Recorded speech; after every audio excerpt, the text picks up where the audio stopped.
Hey you guys, welcome back to my channel. My name is Courtney and you are watching The One Thing TV.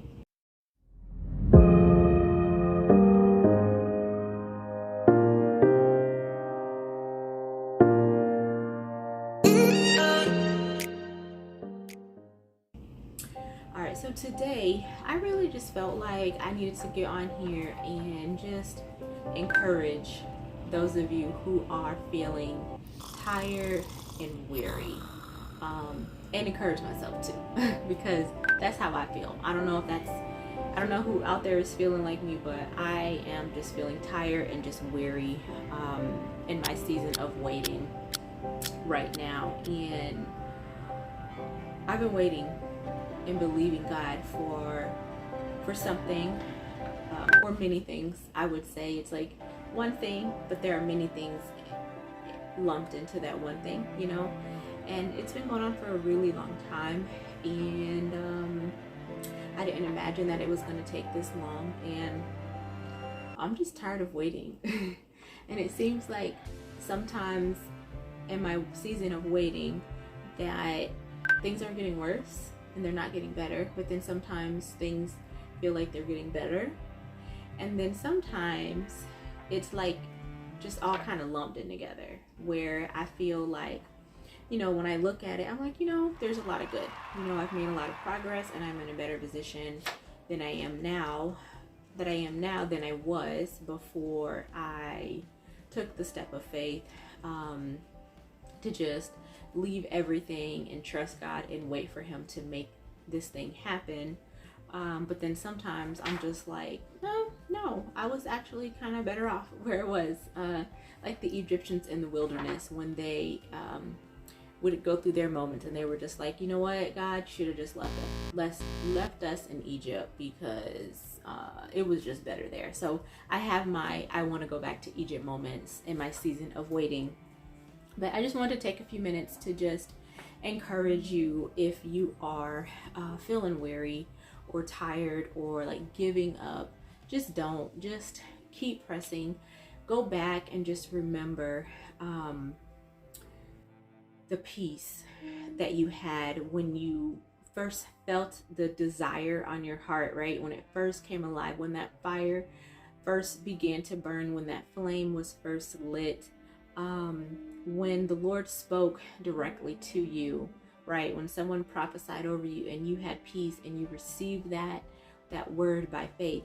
If you are in a time of just weariness and tiredness and just ready to give up, tempted to give up and give in, go back and just remember how much peace you had when you first started this journey of faith in waiting and believing and trusting and hoping. Don't stop hoping. I know for me, sometimes what helps me, besides going back and remembering the peace that I had when the Lord first spoke to me and I took that step of faith, and the peace that I had at that moment, another thing that helps me really is like, I think about like, if I were to give up, like, where am I gonna go? And really, what am I gonna give up to? Right? Because in reality, the alternative, which is going back to the life that I once knew, to the mindset that I once had, to the unhealthy and self-destructive coping mechanisms that I had, the alternative is just not very bright. So when I think about the peace that I had when I first heard God and I first took the step of faith, and then when I think about what giving up really means, the alternative of where I am now, and then giving up to just to what I used to do, because it's either this way or the old way. It's either the new way or the old way.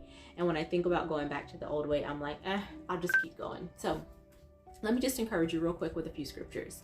All right, so Proverbs 13:12 says, hope deferred makes the heart sick, but when the desire comes, it is a tree of life. So the reality is, like, when we are hoping for something and we're waiting for it, whatever that is. And I know it's different for everybody, right? But it literally has the ability to make us just literally sick to our stomach, mostly sick with anxiety, sick with worry, frustration, bitterness. Like, it's a sickness, and we feel it physically in our bodies, not just mentally and emotionally, in our heart and in our mind. Like, it literally can make us feel physically sick. But the beauty of this verse is that it says when the desire comes, because y'all, like, let's just be real, it always comes. I can't think of a single time in my life that I was in an uncertain situation, right? And I was sick with worry and anxiety and wondering what I was going to do and trying to figure out how I was going to fix it, and just staying up at night, crying, talking to this person, researching that, just trying to figure, okay, if the worst case scenario happens, this is what I'm going to do, blah, blah, blah, right? But every single time, at the end of that, the desire comes. It works itself out. And then I just want to kick myself in the butt because I spent so much time worrying and anxious for nothing, when God had already had a plan to work the thing out. Anyways, so just remember that it always comes. And when you have those moments of just worry and anxiety and frustration and just giving up and hopelessness and discouragement, please, please, please, please, please, just stop and just recognize where you are, okay?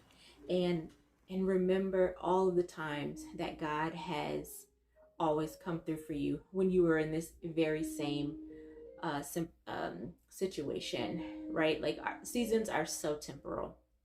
So just remember that God always comes through. Another verse is Galatians 6:9. And it says, let us not become weary in doing good, for at the proper time, we will reap a harvest if we do not give up. So the key phrase that I want to just kind of hone in on here is proper time.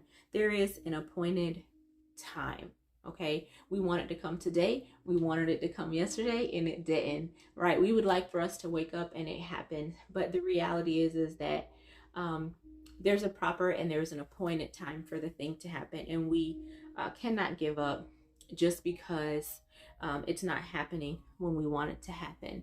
So in the meantime, my encouragement for us is to just remain, okay? Remain hopeful, remain faithful, remain connected to the vine, right? Because apart from Jesus, we can do nothing. We can't even wait patiently and hopefully and faithfully and joyfully without him. So remain when you are feeling worried, and just remember that there is an appointed time, and that time will come. And then the last passage of scripture I have is in Hebrews 12 verses 1-2, and it says, let us run with endurance the race that God has set before us. So we all have a race. We all have a lane. Everybody's race is going to look different. And I don't know about you, but I have taken steps of faith, especially now. Let me be honest, y'all. I've been on this journey now 4 years. I'm 4 years I'm into this journey. And when I took that first step of faith, y'all, I took off running. I took off running, not realizing that the race was actually going to be long. And so I should have paced myself and maybe just kind of jogged or even just walked really, really fast instead of running, because I probably wouldn't be so tired as I am right now. But I'm learning to just pace myself and to just trust God in his appointed time. But let us run with endurance.